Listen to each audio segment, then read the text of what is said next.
Bonjour. Bonjour à tous. Est-ce que vous nous voyez bien? Est-ce que vous nous entendez bien?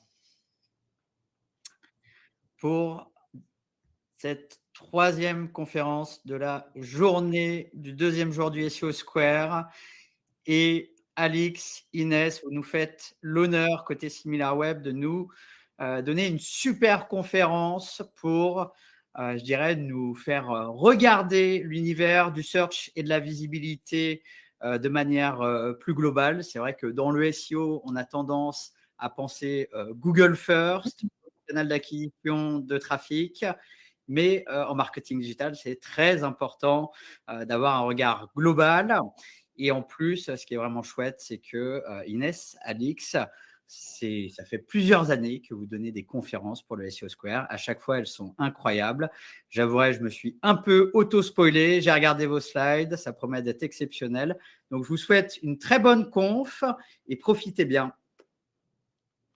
Super, on est ravis en tout cas d'être de retour au SEO Square. Merci. Alors, on est en train de projeter les slides. Est-ce que tout le monde voit bien? A priori, c'est bon, parfait. Alors aujourd'hui, donc moi je m'appelle Alix, on va se présenter dans 2 secondes, mais on vous parle, effectivement de l'avenir de la recherche, et donc de comment est-ce qu'il faut, effectivement maîtriser Google, mais aussi aller au-delà et pourquoi est-ce que c'est important d'adopter une stratégie, qui n'est pas uniquement axée sur Google.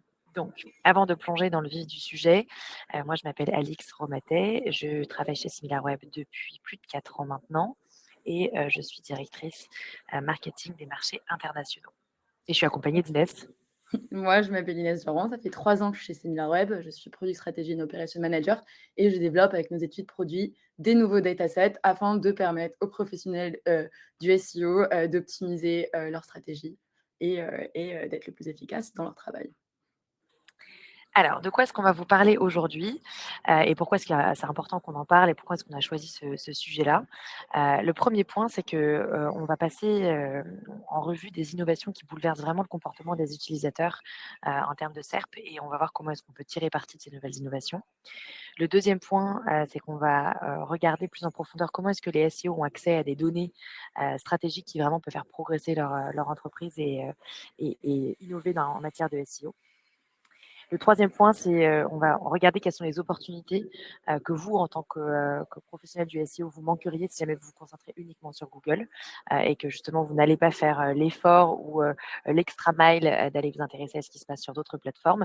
Et puis enfin, on regardera 2 approches différentes, plutôt d'un point de vue tactique pour créer des stratégies SEO de plus en plus fortes, donc avec des tips qui sont plus, opérationnels en fin de compte. Alors pourquoi est-ce que c'est important? Donc là, c'est une citation de Danny Sullivan qui travaille chez Google et qui explique que, votre travail en tant que SEO, c'est pas de faire apparaître du contenu à partir d'une page web sur un moteur de recherche particulier. Votre travail consiste à comprendre comment les gens recherchent des informations, ce qui est très diversifié, et à déterminer les moyens de les aider à accéder aux informations dont vous disposez. Et en fait, nous, c'est ça qui nous a mis la puce à l'oreille sur cette conférence, c'est qu'on voit, chez SimilarWeb que les consommateurs, recherchent de plus en plus, différemment. Donc on sait qu'aujourd'hui, on peut rechercher sur Amazon, sur TikTok, sur Reddit, sur Google, et autres. Et en fait, ça veut dire qu'aujourd'hui, le parcours de recherche est tellement diversifié qu'il faut que nous, en tant qu'SEO, on s'adapte à ces nouveaux, parcours de recherche. Alors, dans un premier temps, quel type de SEO êtes-vous? Déjà, le SEO, c'est un monde qui est extrêmement divers, et en général, si on demande, quel type de SEO vous êtes, vous pouvez être dans une de ces typologies. Soit vous êtes plutôt team contenu, donc ça veut dire que vous travaillez vraiment sur l'optimisation des contenus et vous êtes, content writer ou autre. Soit vous êtes généraliste, donc vous avez, une approche 360 du SEO, soit vous avez plutôt une approche technique, du SEO. Et dans ces 3 cas d'usage, enfin à dans ce panorama-là, s'ajoute, le fait qu'il y a plusieurs spécialités au sein du SEO. Donc, bien sûr, le SEO local, c'est-à-dire l'optimisation de contenu pour les entreprises locales. Par exemple, quand quelqu'un va rechercher pizza près de chez moi, comment est-ce que vous allez faire pour optimiser cette partie-là? Il y a toutes les personnes qui vont s'intéresser plutôt, aux liens, aux links, donc la création de backlinks pour améliorer les référencements d'un site. Alors je vois que mon micro saute de temps en temps. Est-ce que ça va? Vous m'entendez? Si je rapproche comme ça? Je vais essayer. OK, merci. Il y a les personnes qui s'occupent plutôt de la partie retail, donc c'est l'augmentation du trafic vers des sites notamment de e-commerce. Et puis, il y a tout ce qui est la partie news, donc c'est l'optimisation des sujets d'actualité, qui est encore une autre manière de faire du SEO. Donc on voit que déjà dans ce panorama-là, il y a des spécialités différentes et il y a des typologies de SEO différentes. À cela s'ajoute le fait qu'en fait, en plus de ça, les consommateurs, eux, naviguent à travers des plateformes très différentes. Donc, il y a Quora, il y a Twitter, il y a TikTok, il y a YouTube, il y a Pinterest, il y a Reddit, il y a Amazon, etc., etc., etc. Et en fait, tout ça crée un paysage qui est très fragmenté. Et aujourd'hui, si on se concentre uniquement sur Google, on voit qu'en fait, on est dans une approche qui est trop étroite du SEO par rapport à toutes les opportunités que ça représente. Et du coup, les SEO sont souvent isolés, au fond, et ils vivent un petit peu ce qu'on appelle Google Island. Donc, c'est-à-dire qu'ils vivent dans l'univers Google, alors que les consommateurs, eux, et vous, en fait, vous n'êtes pas que SEO dans votre vie, vous êtes aussi consommateur, vous allez rechercher à travers de multiples plateformes. Donc, une approche qui est vraiment très Google-centrique, c'est une approche qui, on va dire, celle qui a dominé par le passé, quand il y avait des énormes volumes de trafic et de recherche à conquérir sur Google. Et aujourd'hui, on voit que tout cela évolue. Alors, sans plus attendre, où est-ce que ça évolue et comment est-ce que ça évolue, on a trouvé que c'était super intéressant de montrer qu'en fait, le nombre total de visites sur tous les sites dont on vous a parlé et tous les sites principaux sur lesquels les consommateurs se rendent, en fait, est assez, entre guillemets, faible. C'est-à-dire que Google représente sur les 12 derniers mois en France 54% du trafic sur les sites dont on a parlé. Donc, si on prend YouTube, Facebook, Reddit, etc. ensemble, et donc, on regarde ici que 4 concurrents. Donc, si on ajoute plus de plateformes, évidemment, ça va réduire la part de Google. Et on voit qu'en fait, ici, on a pris les données en France, mais les données internationales sont assez similaires. C'est-à-dire qu'aujourd'hui, YouTube représente 32,6% du trafic sur les 12 derniers mois en France sur ces 4 concurrents qu'on a regardés. Facebook 11,5% et Reddit 1,2%, bien que le trafic augmente. Et donc, on voit qu'en fait, les consommateurs, ils ne sont plus que sur Google. Et on a besoin de s'adapter à la manière de faire de la recherche pour vraiment aller chercher les audiences là où elles sont, avec les intentions qu'elles sont. Merci Alix. Donc on voit qu'il y a une évolution des comportements et les utilisateurs ont différentes préférences en fonction leurs intérêts, mais également de leur âge. Donc c'est pour ça que c'est assez intéressant dans ce cas-là de faire de la user research, donc une étude de marché, une étude démographique, afin de comprendre où les différents segments d'audience parlent leur temps. Et cette data qu'on va vous montrer va être vraiment spécifique à la France. Donc, où se trouve qui est la répartition de l'audience sur Google. Donc, Google, c'est un gros moteur de recherche. On sait que la pénétration elle est très élevée sur le marché français, mais que globalement, il y aura toujours un biais dans le sens où les populations plus jeunes vont représenter la majorité des utilisateurs. Donc, ici, on voit que le plus gros groupe démographique pour des utilisateurs de Google sont des 18 à 34 ans. Donc, même les 18-24 ans dépassent tout autre groupe d'âge. En revanche, si on passe sur quels sont les utilisateurs de YouTube, on se rend compte que les jeunes over-index sur YouTube par rapport à Google. Qu'est-ce que ça veut dire? Ça veut dire qu'effectivement, les utilisateurs d'Internet seront plus jeunes, mais les utilisateurs de YouTube seront encore plus jeunes. Et on voit ici sur ce graphe et sur la barre orange que le groupe d'âge 18-24 ans préfère le contenu vidéo. Ce qui est intéressant, et on va explorer qu'est-ce qu'on peut faire par la suite. Troisièmement, si on passe sur d'autres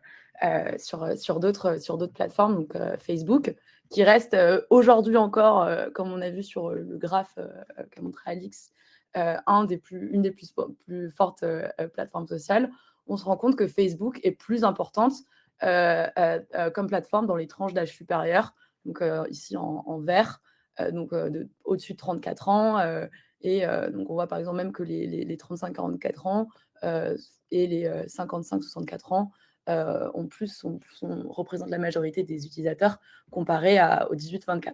Et c'est intéressant parce que si on pense à Facebook il y a 15 ans, donc quand on était tous plus jeunes, c'était pas forcément le cas, et Facebook avait une majorité en fait, d'utilisateurs très jeunes. Donc d'où la nécessité en fait vraiment de comprendre l'audience et de traquer les préférences au cours du temps. Ensuite, qu'est-ce qu'on voit aujourd'hui? Donc je sais que vous avez, pu bénéficier d'une conférence très intéressante sur Reddit. On voit que les jeunes, maintenant, courent vers Reddit, qui est en jaune. On voit une part d'utilisateurs de 18 à 24 ans qui est très importante. Plus de 40 en fait, hein, des utilisateurs de Reddit ont moins de 24 ans, sachant qu'on ne prend même pas en compte, on ne calcule pas les utilisateurs, mineurs chez SimilarWeb. Donc on voit que c'est vraiment une plateforme, intéressante à optimiser pour cette tranche d'âge, mais aussi pour les 25 à 34 ans, et ce qu'on verra un peu plus tard dans la conférence. Enfin, si on prend en compte Amazon, Amazon est une plateforme de e-commerce très importante en France, comme ailleurs dans le monde, ici en bleu, où d'ailleurs certains, pas mal de consommateurs maintenant font leurs recherches, Amazon a créé un peu une sorte de communauté avec beaucoup de gens qui donnent leurs avis, des avis photos, vidéos, etc. Et on voit aujourd'hui que Amazon dans le marché français est assez focus sur le marché de 18 à 34 ans. Ce qui peut être expliqué puisque peut-être que c'est une génération peut-être un peu plus impatiente et Amazon propose des délais de livraison assez rapides. Dans tous les cas, c'est assez intéressant quand on veut optimiser pour ces plateformes, comprendre vraiment qui les utilise. Démographie, que retenir?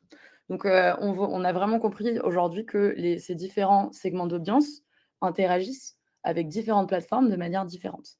Cela veut dire que si vous vendez des produits, vous devriez, en tout cas votre entreprise vend des biens commerciaux et des services, devriez penser, où votre target audience passe son temps et comment les targeter. Donc vraiment comprenez les différentes habitudes de ces audiences, leur évolution d'habitude et optimiser pour ces plateformes afin de maximiser vos efforts et votre stratégie SEO. Alors, du coup, on voit que les moteurs de recherche innovent et quand on parle de moteurs de recherche, on ne s'intéresse pas seulement du coup à Google comme on l'a vu et le comportement des audiences évolue. La première chose, et on voudrait vous parler un peu de AI Overview, cette nouvelle SERP de Google, c'est donc au début de AI Overview. Donc là, c'est des screenshots qui sont en anglais puisqu'ils ont lancé qu'en anglais. On va dire que c'était un peu un fail. Donc Google a commencé à lancer ces AI Overview et je ne sais pas si vous êtes capable de voir un peu ce que ça proposait comme type de réponse, mais donc des recommandations de manger un caillou par jour, des recommandations d'ajouter de la colle dans sa sauce pour faire de la meilleure sauce, etc., etc. Donc en fait, les débuts ont été un petit peu chaotiques de lancer cette AI Overview et on voit qu'il y avait des hallucinations de l'IA qui sont bien entendu toujours d'actualité, mais on s'entraîne de plus en plus à essayer de proposer des réponses qui sont pertinentes. Et donc ça, c'était la grande innovation récente de Google. Donc après de nombreux tests, Google a finalement déployé ces AI Overview, donc cette nouvelle SERP, dans tous les pays anglophones. Et maintenant, les résultats sont bien meilleurs qu'avant. Donc là, on voit ici des exemples sur combien de personnes visitent la Tour Eiffel avec donc des stats qui font du sens, 7 millions de visiteurs par an, par exemple. Je ne suis pas allée vérifier si c'était vrai, mais en tout cas, voilà, on n'est plus seulement sur des hallucinations d'AI comme on était avant. Et en fait, ce qui est super intéressant, c'est que donc face à cette innovation, évidemment, ça influence le comportement des utilisateurs. Donc ici, on a utilisé notre outil Rank Ranger, qui est un des outils de SimilarWeb, pour comprendre quelle était l'évolution de l'utilisation de cette SERP. Et en fait, nos données montrent qu'après le lancement, Google intègre de plus en plus d'AI Overview dans les résultats de recherche. Donc vous le voyez à partir de la mi-août, vraiment, il y a une augmentation. Et ce graphique illustre le pourcentage de résultats dans notre ensemble dans toutes les SERP qui sont proposées, donc dans les ensembles de données qui sont poussées par Google, à quel point est-ce qu'ils poussent AI Overview. Donc ce chiffre a doublé depuis le déploiement initial de la fonctionnalité à mi-août. Et donc, on pense que Google va étendre cette fonctionnalité aux pays non anglophones bientôt. Et en fait, face à ça, ce que les consommateurs font, c'est qu'on voit parallèlement ici, donc on utilise toujours les données SimilarWeb pour le regarder, le graphe avec les barres en orange.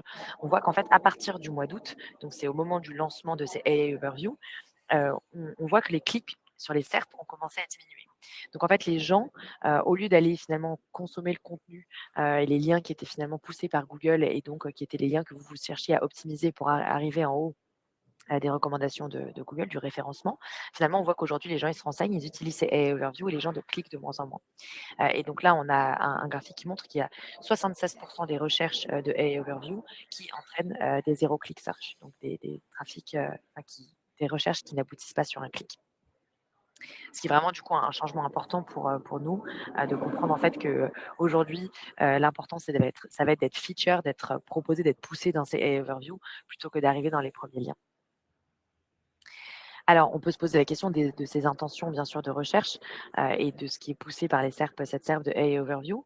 Donc, la grande majorité des aperçus d'IA, donc aperçus d'IA, c'est la traduction en français de AI Overview. Alors, c'est notre traduction à nous, puisque comme Google n'a pas encore lancé la fonctionnalité, on s'est permis de faire une traduction qui peut être un petit peu approximative. Donc, j'utilise encore AI Overview.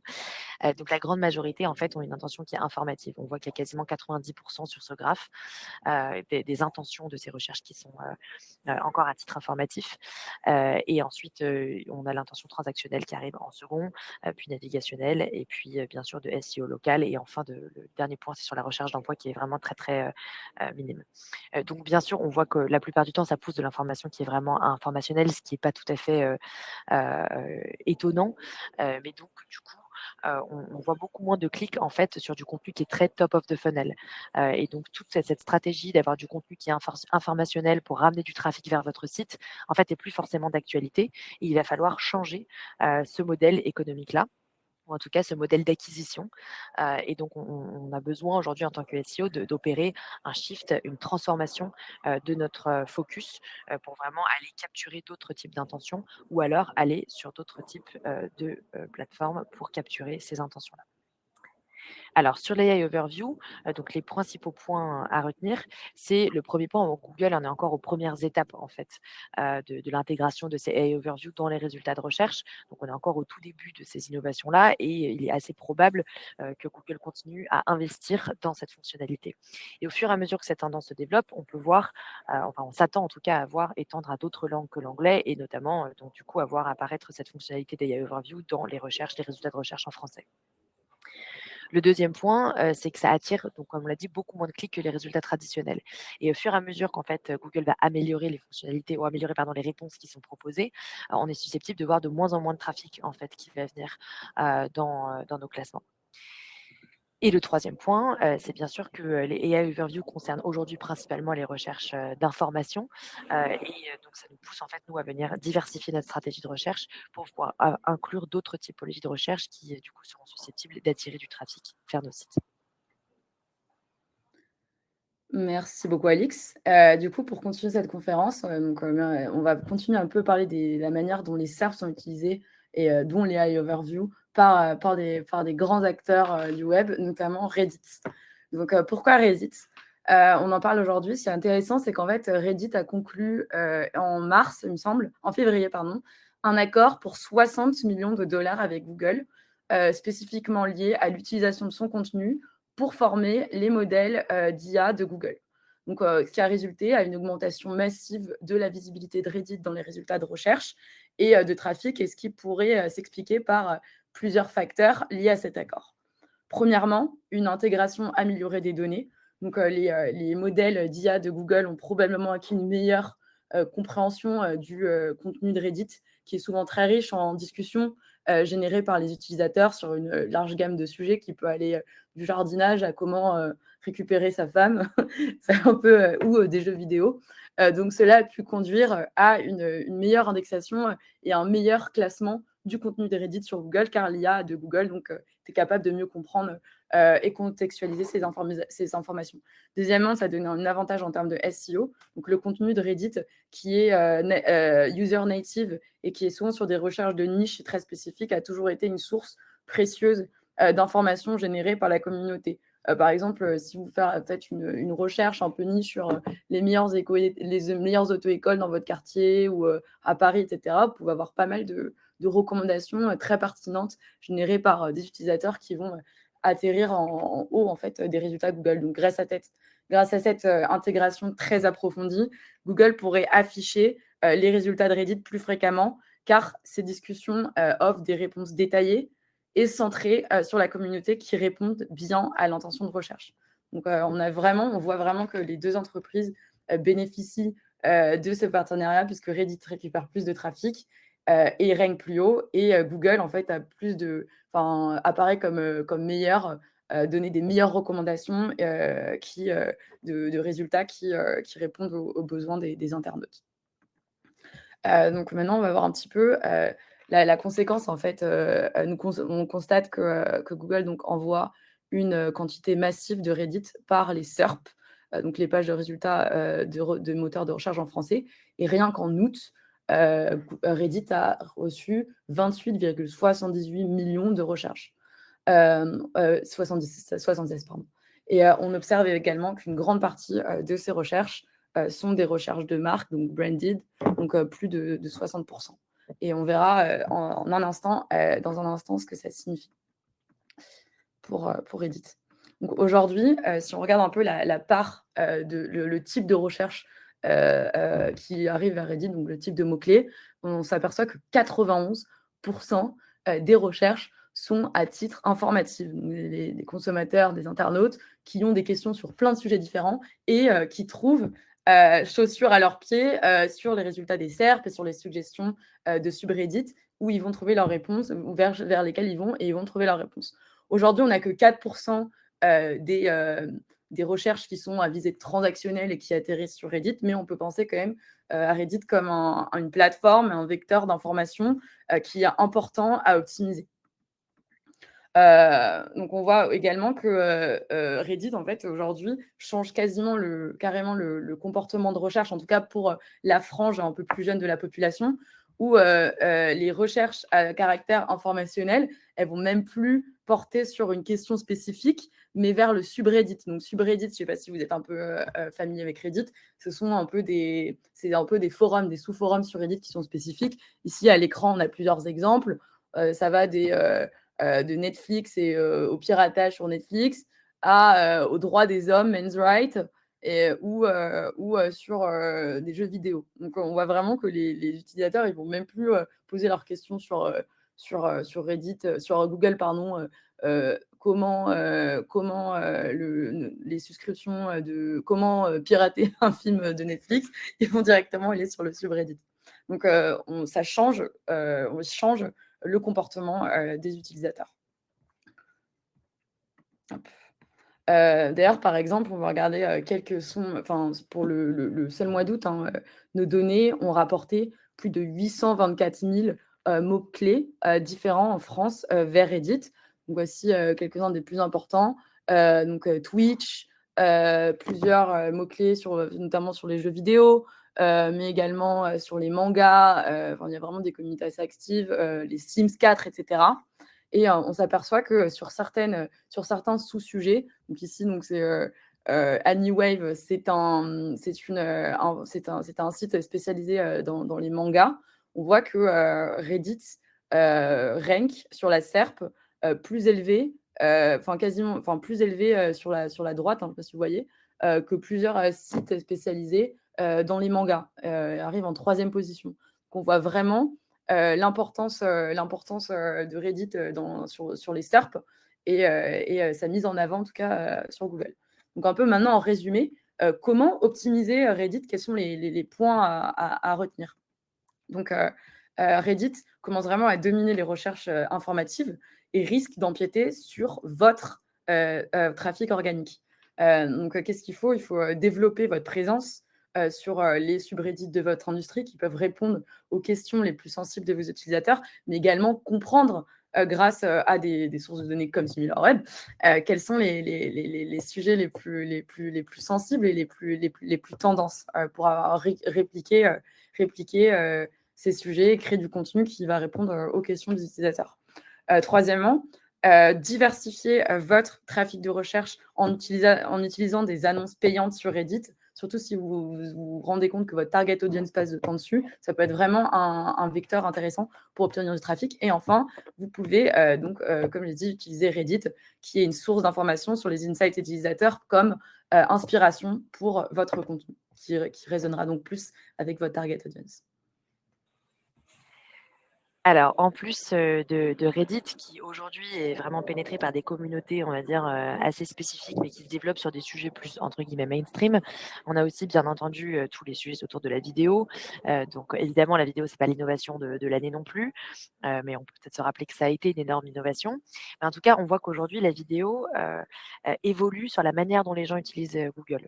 Donc c'est-à-dire que ça offre un nouveau moyen de faire de la recherche, un nouveau moyen d'aller trouver des réponses à ces questions. Et donc en fait, ça ouvre aussi un potentiel nouveau, segment, pour les SEO, et pour aller, chercher du trafic. Donc ici, on voit que la vidéo présente une nouvelle façon pour les utilisateurs aussi d'interagir avec les SERP, que Google pousse de plus en plus sur des sujets qui sont très variés. Alors la vidéo, c'est bien entendu pas que Google, pas que YouTube, c'est aussi TikTok. Je sais qu'on en a parlé et je vois qu'on en parle pas mal dans le chat.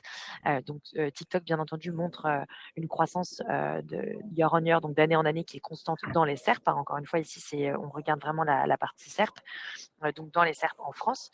Et c'est assez intéressant puisque du coup, les vidéos courtes, les formats courts de TikTok, vraiment continuent à être en croissance sur Google. Donc c'est-à-dire que les gens vont faire des recherches spécifiques pour accéder à des contenus TikTok directement sur Google, en plus bien entendu, de tout ce qui est fait déjà sur le on-site search, directement sur l'application TikTok.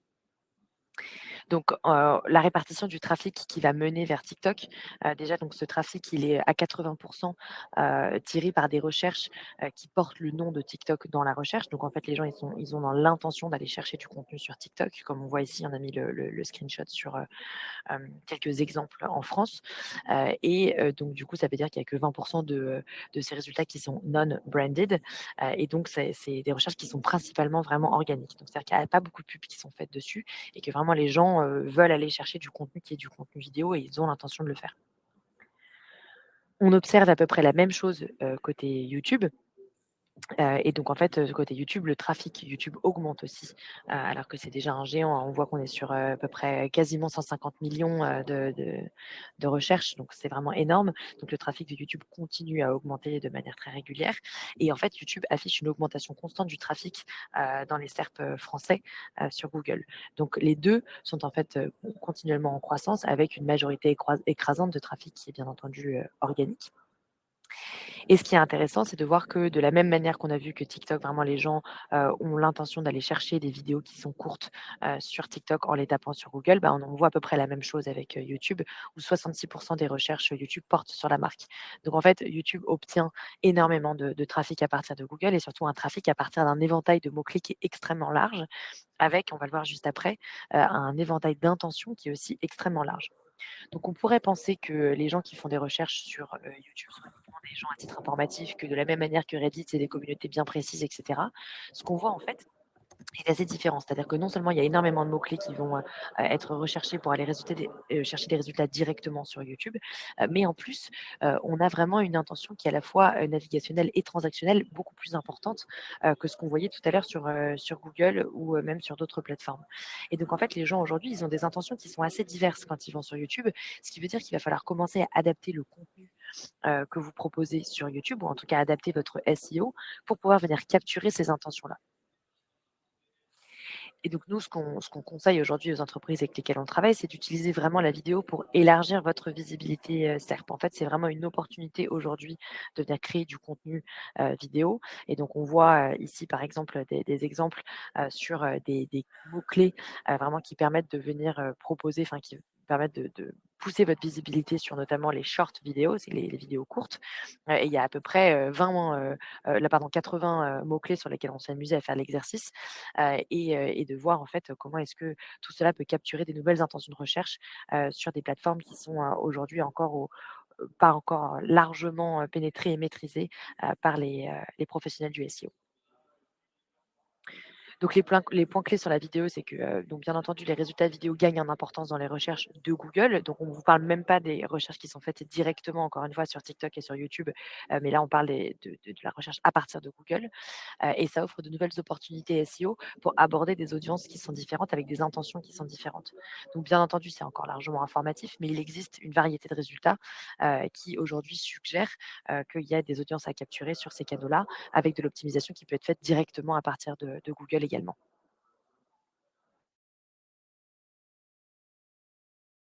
Donc, le comportement des utilisateurs de Google change. Y êtes-vous préparé? Donc là, on a vu un peu, on a passé en revue quelles sont les nouvelles tendances en termes de search et la nouvelle manière dont les plateformes peuvent être utilisées pour trouver du contenu utile. Donc maintenant, on va vous donner plusieurs tips sur comment réussir et qu'est-ce que faire en fait pour adapter un peu votre métier à cette nouvelle réalité. Ainsi, donc vous pouvez réussir à la fois sur Google et au-delà. On ne vous dit pas que votre métier le métier traditionnel va totalement disparaître, mais juste il faut s'adapter à ces changements. Donc aujourd'hui, il existe 2 manières qui sont complémentaires de réussir dans cette nouvelle approche au SEO. Premièrement, donc diversifier votre stratégie de recherche et de contenu, donc publier du contenu là où se trouve votre audience. Donc j'ai vu une question sur le chat, on n'encourage pas à se mettre sur Reddit ou sur TikTok si votre industrie n'a rien à voir, ou en tout cas il n'existe pas des communautés où il n'y a pas forcément des questions qui ont été posées, mais juste de prendre en compte peut-être ces spécificités de votre audience où elle passe du temps. Et donc pour cela, donc, analyser votre audience, utiliser des données des plateformes sociales pour mieux les comprendre. Qu'est-ce que ça veut dire? Aujourd'hui, on peut trouver, comprendre le comportement des consommateurs et en tout cas, leurs envies, les tendances, plus seulement sur Google. Il y a plein de sources de données différentes, comme, les réseaux sociaux, donc TikTok, mais également d'autres plateformes telles que Amazon ou Pinterest, qui peuvent vous aider sur votre stratégie, d'acquisition. Donc aujourd'hui, par exemple, ici sur ces 3 exemples, on voit c'est des mots-clés assez importants, ou des tendances au sein de TikTok, Amazon et Pinterest. On voit même en fait du chevauchement. Moi, j'étais assez surprise en voyant que sur Pinterest, ça peut parler de jeux vidéo comme des Sims 4, tout comme d'inspiration pour une table de Noël et des habits. Pareillement, sur Amazon maintenant, ça parle, donc Amazon, on sait que c'est assez transactionnel, donc on va parler, de produits, mais TikTok, comme vous pouvez le savoir, il y a un des hashtags avec le plus de vues, c'est TikTok made me buy it. TikTok, me l'a fait acheter et donc avec, plein d'inspirations, de produits, et cetera. Donc vraiment on recommande d'aller, un peu, partir à la pêche au sein de ces différentes plateformes pour comprendre les grandes, tendances.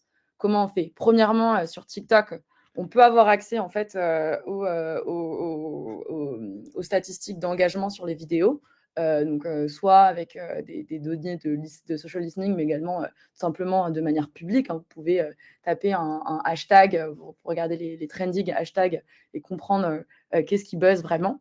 Et donc utiliser donc, cette data pour un peu vous nourrir, comprendre ce qui buzz et surtout vous donner de l'inspiration. Deuxièmement, donc en fait, je vais vous montrer un petit peu un exemple qui m'a amusée sur ces dernières semaines, où il y a une vidéo, je ne sais pas combien d'entre vous sont sur TikTok. Il y avait une influenceuse américaine qui a posté une vidéo de 20 secondes en disant «Regardez, quand je vais au travail, je mets du make-up très discret, very discreet, very demure». Et comment ça se traduit? Ça se traduit ça voudrait dire très pudique, très réfléchie, très respectueuse de mon environnement. Donc elle dit qu'elle s'habille de manière classique et que lorsqu'elle sort en boîte de nuit, par exemple, elle n'en fait jamais trop comme les autres filles qui sont un peu folles. Donc c'est assez intéressant parce que c'est devenu une trend qui a été reprise par des millions de personnes, dont Joe Biden sur le compte Instagram de la Maison Blanche. Et c'est une phrase qui était censée être un peu une critique féministe, mais qui est devenue le porte-étendard d'un style de vie épuré. Et en fait, ce qu'on a vu, c'est que sur les résultats de recherche Google, il y a des marques de vêtements, parce que c'est devenu un peu le porte-étendard de l'esthétisme, de la clean girl, des gens qui prennent très soin de soi, qui sont très discrètes, etc. Et des grandes marques en profitent, comme Boohoo, je ne sais pas si vous connaissez, c'est un géant de la fast fashion britannique, mais il s'est fait passer devant par un site plus petit. Je crois que je suis navrée si vous ne pouvez pas voir, mais le premier résultat Google, c'est In The Style, et c'est un petit retailer de fast fashion beaucoup plus petites bouts. Donc en fait, qu'est-ce qu'on voit? C'est qu'on voit que un site comme celui-ci, il s'est inspiré d'une tendance qui était très virale et a réussi à dépasser sur le ranking grâce à une tendance TikTok des plus gros sites, des sites qui ont 10 fois plus de trafic que lui. Donc c'est vraiment assez intéressant à prendre en compte comme stratégie sans s'inspirer des tendances TikTok et les implémenter dans le contenu. Une autre stratégie, donc, c'est de diversifier donc votre stratégie de recherche. Je pense qu'on a pas mal parlé de cela pendant notre conférence. Donc, l'ancienne manière de faire du SEO, c'était donc on a un funnel un peu traditionnel avec chaque keyword une antenne différente. Donc, on crée tout d'abord des blocs d'informations, des livres blancs, etc. Puis des pages de marques commerciales ou de produits pour plus informer les consommateurs au middle du funnel. Puis à la fin, une page d'achat traditionnelle et transactionnelle, une page produit. Maintenant, la nouvelle manière d'imaginer le SEO, c'est de comprendre donc, les intentions de recherche et la manière dont les gens font des recherches. Donc, les utilisateurs utilisent différentes plateformes pour rechercher et interagir. Ils peuvent utiliser Google pour évaluer, donc, meilleur rhum pour les mojitos, Amazon pour acheter, rhum de la Havane, et YouTube pour apprendre comment faire un mojito. Mais on voit également que maintenant, il y a même des mots-clés en fait, transactionnels vers YouTube, quel meilleur rhum acheter, etc. Donc en fait, on voit qu'il y a une diversification des contenus qui est importante et qui doit se dupliquer au travers de différentes plateformes sur lesquelles les utilisateurs vont en fonction de l'industrie.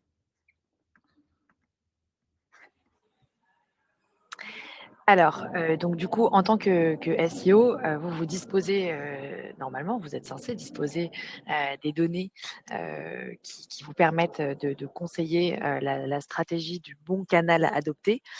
Et donc du coup, les points clés à retenir aujourd'hui, en tout cas le message qu'on a voulu vous faire passer, c'est qu'il faut absolument que vous utilisiez ces données pour comprendre où aller capturer les bonnes audiences au bon moment avec la bonne intention de navigation, enfin, la bonne intention de recherche. Le premier point, et on essaie de rassurer tout le monde, on en parlait avec Nicolas en introduction, c'est que non, le SEO traditionnel n'est pas mort, Google non plus, on n'est pas les oracles de la fin de Google et c'est certainement pas l'intention qu'on a. Mais votre travail, notre travail, consiste aussi à mettre de l'ordre dans le chaos de Google, c'est-à-dire à essayer de comprendre que oui, Google a une position ultra dominante, etc., mais qu'en fait, il se passe plein de choses à côté et que bien sûr, ça reste une plateforme de référence pour énormément de sujets, mais qu'en fait, ça ne doit pas non plus jeter des zones d'ombre sur toutes ces autres plateformes et opportunités qui sont en train de se développer par ailleurs. Et donc le point 3, c'est bien sûr qu'il faut vous inspirer de ces nouvelles plateformes. Ça ne veut pas dire qu'il faut changer l'intégralité de votre stratégie, tout bouger sur Reddit demain, tout bouger sur TikTok, et cetera, mais qu'il faut rester en fait à l'écoute de ces signaux faibles et à l'écoute de comment est-ce que les consommateurs vont aller rechercher leur information.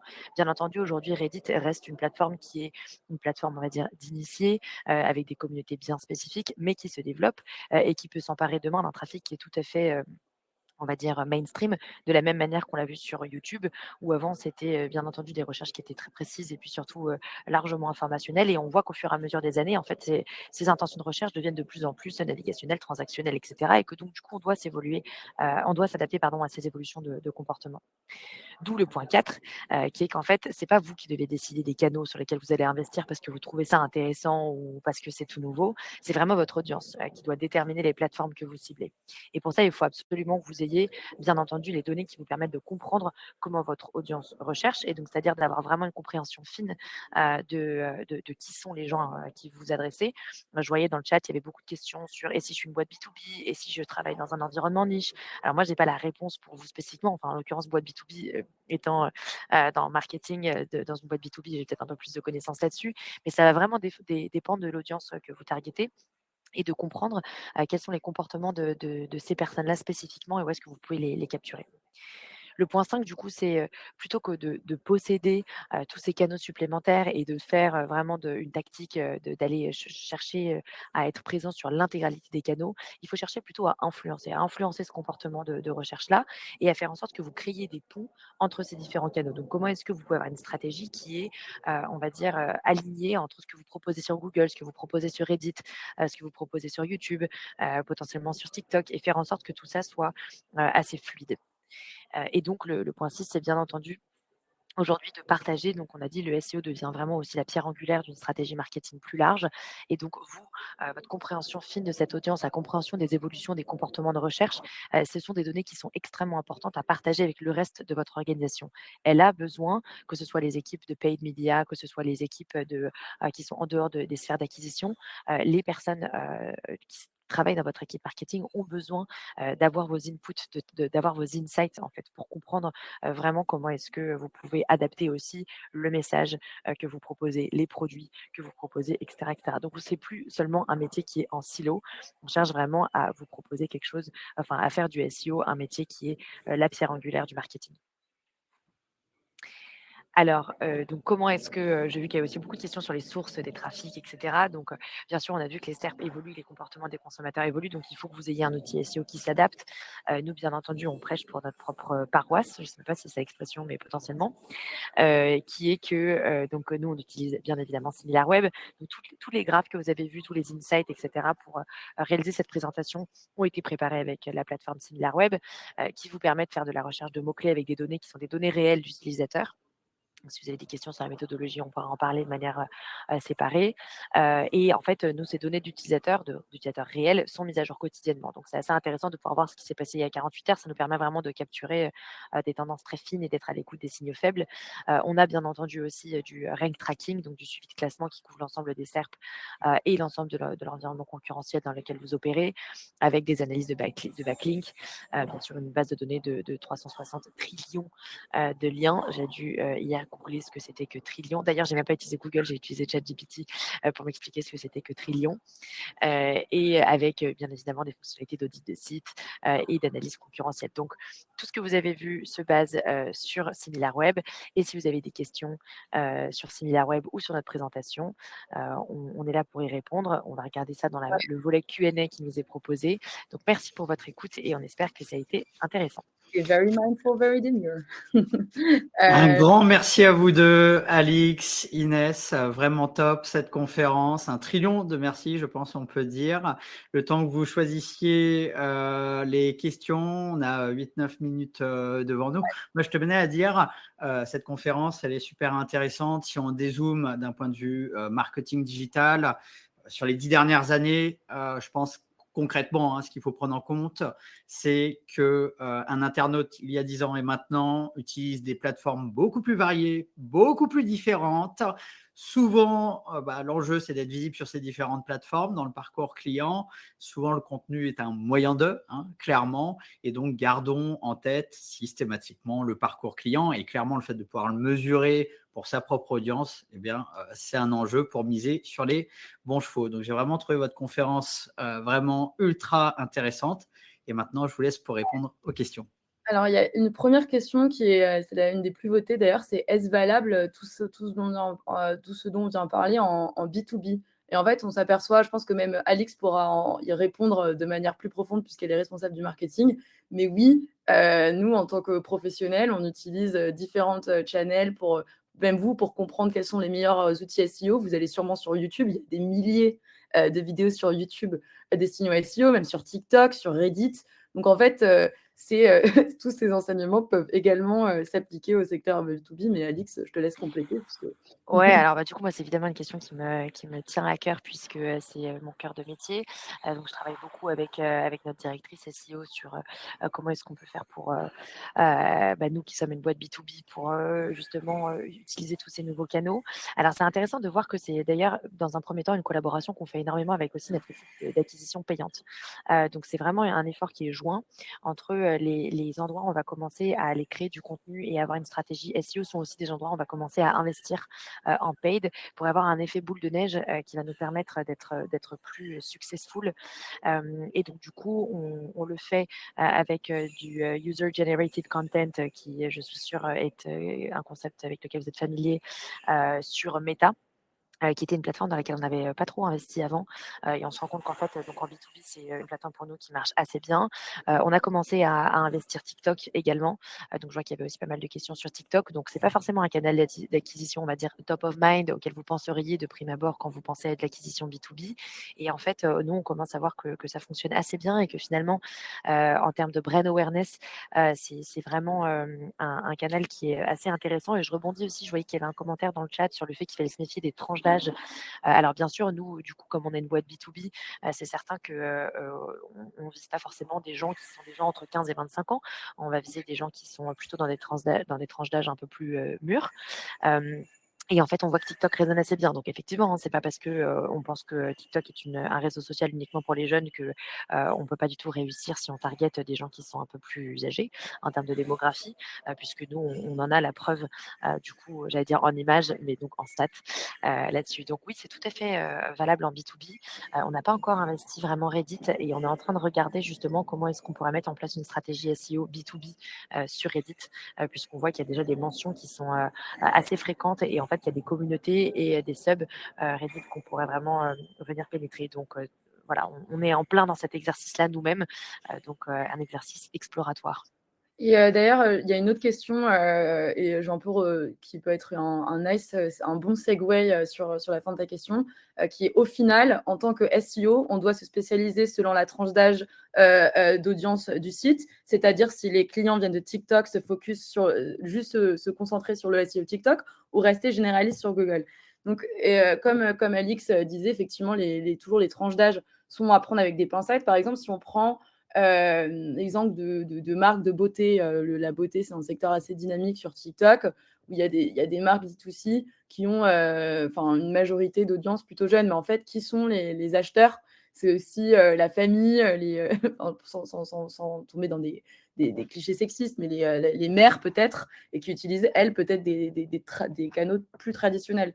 Donc, il ne s'agit pas de juste se reconcentrer totalement sur TikTok pour attirer sa target audience qui serait des jeunes gens, mais plutôt d'utiliser ce canal, de l'optimiser, mais également de prendre en compte qu'il y a aussi des audiences un peu plus âgées qui seront peut-être les bailleurs, en fait, hein, les gatekeepers, comme on les appelle en B2B, SaaS, et penser à cette population pour optimiser sa stratégie aussi, également. Donc nous n'abandonnons pas Google, totalement. Je vois qu'il y avait une question aussi sur laquelle, Inès, je pense que tu aurais pas mal de choses à dire, notamment sur le Search GPT. Alors là, du coup, c'est un petit peu différent. C'est comment fonctionne AI Overview dans le cadre du e-commerce? Donc juste pour une introduction, bien entendu, aujourd'hui, donc AI Overview, déjà, c'est pas disponible en français, mais de ce que nous, on voit, c'est que Google va pousser, en fait, des résultats, va pousser, des sites en fait, ou des marques. Et c'est intéressant parce que c'est assez similaire à ce qu'on observe sur ChatGPT ou les outils GPT. Inès a plus de contexte là-dessus, mais on a fait toute une étude pour essayer de comprendre quelle était la part de voix des marques. Et donc, Inès, je te laisse en dire plus parce que je pense que ça peut être intéressant d'ouvrir aussi sur ces sujets de Search GPT. Ouais. Alors en fait, on a la chance chez SimilarWeb en back-end de pouvoir accéder aux queries des users sur ChatGPT. Donc, qu'est-ce qu'ils recherchent? Et ChatGPT, mais également d'autres plateformes, Perplexity, Gemini, etc. Et on peut comprendre qu'est-ce qu'ils recherchent, puis quels sont les résultats qui sont recommandés. Donc, en fait, qu'est-ce qu'on a fait? On a fait une étude sur une dizaine de marques de fast fashion, donc H&M, Zara, Boohoo, Shein et Temu, on avait inclus dans le lot juste pour un petit peu voir qu'est-ce qui se passait. Et en fait, on avait regardé combien de fois ces marques étaient mentionnées dans toutes les recherches qui traitaient sur la fast fashion et combien de fois elles étaient recommandées. Et ce qui était très intéressant, c'était que Shein était une des marques les plus mentionnées par les utilisateurs dans les questions.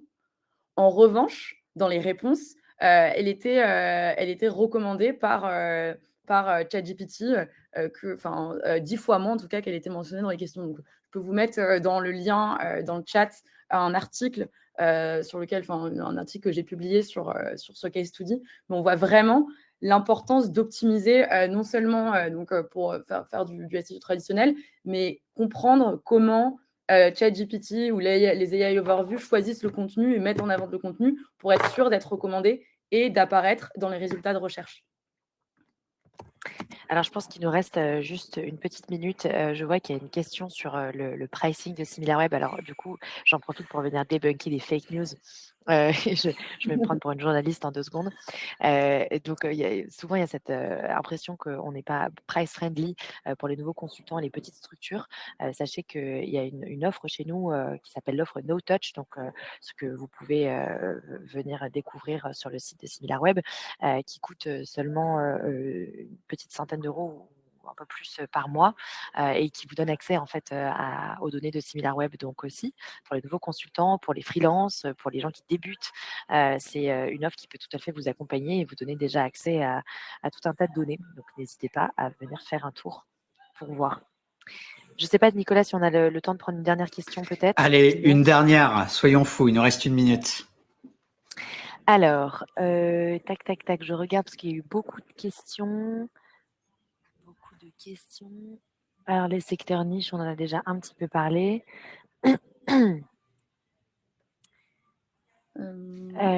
Tac, tac, tac. Alors, il y a une question. Ah, il y a une question qui me fait marrer. Je vais prendre celle-là parce que Ah ouais. c'est marrant. L'idée de Philou serait de créer un compte fake sur Reddit et d'aller y poster du contenu orienté vers sa marque. Oui, ça peut être une idée de Philou. Je pense que c'est un peu comme si, vous disiez que vous allez créer un compte Instagram et ensuite devenir l'influenceur pour votre propre marque. Je pense que ça peut fonctionner sur une toute petite communauté et qu'en fait, au bout d'un moment, il y a quand même un peu de limite à faire ça. Donc, bien entendu, c'est pas quelque chose qui est scalable, enfin scalable, donc on peut pas vraiment mettre à l'échelle, le fait de faire ça. Ça demande aussi d'avoir un temps plein qui va aller sur tous les subreddits et puis répondre à toutes les questions et cetera pour Ouais. pousser du contenu. Donc je pense que c'est, une technique de Sioux au début pour pouvoir tester un peu et voir comment est-ce que les gens répondent et se sentent par rapport aux commentaires que vous postez, mais c'est clairement pas quelque chose que vous Et pouvez mettre en puis pour place passer à un peu de temps l'échelle. sur Reddit, j'ai vu des gens faire ça et généralement ils se font attraper assez vite. Donc, je crois qu'il y avait un commentaire qui disait, plutôt passer du temps à augmenter, votre brand awareness et votre image de marque. Je pense que c'est déjà pas mal pour que les gens ensuite parlent de votre marque sur Reddit. Ce serait une meilleure stratégie. Super. Et je confirme d'ailleurs, les utilisateurs de Reddit ont tendance à regarder un peu ce type de profil en long, en large. Soyez vigilants sur ce type d'approche. Autant, je dirais, sur Reddit, représenter votre marque, tout simplement, donner des vrais conseils aux clients. Autant faire simple et efficace. Un grand merci à vous deux, Inès, Alix, pour tous vos précieux conseils. C'était vraiment ultra éclairant. Donc, encore un grand merci. Avant que nous partions tous en pause, sachez que dans 10, non pas dans 10 minutes, dans 1 h10, eh bien, nous reprenons les conférences, notamment avec Sipai Wong et Julia, qui nous donneront des conseils sur un point important, et je pense qu'il fait justement une forme de suite logique par rapport à cette conférence, c'est comment on crée des contenus engageants, pour les internautes et qui convertissent. Parce que le trafic, c'est bien, la visibilité, c'est bien, le business, c'est encore mieux. Donc, profitez-en bien, petite pause, après on se retrouve en forme à 13h30. Voilà, bon appétit à tous et merci encore Inès et Alix.